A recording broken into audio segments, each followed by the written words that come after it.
প্ৰেম হৈছে এটা স্বৰ্গীয় বস্তু।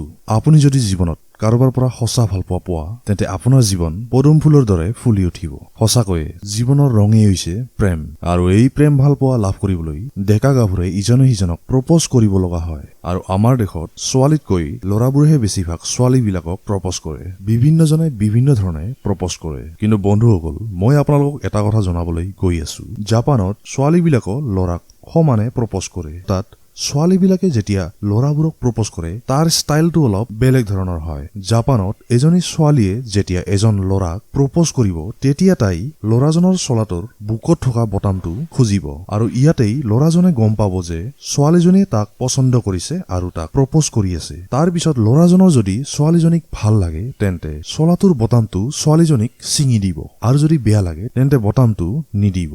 তো বন্ধুসকল, প্ৰপ'জ কৰা ষ্টাইলটো অলপ বেলেগ ধৰণৰ নহয়নে বাৰু? জাপানৰ প্ৰপ'জ কৰা ষ্টাইলটো আপোনাৰ কেনেকুৱা লাগিছে বাৰু? যদি ভাল লাগিছে তেন্তে ভিডিঅ'টোত লাইক কৰিবলৈ নাপাহৰিব আৰু চেনেলটো ছাবস্ক্ৰাইব কৰিব।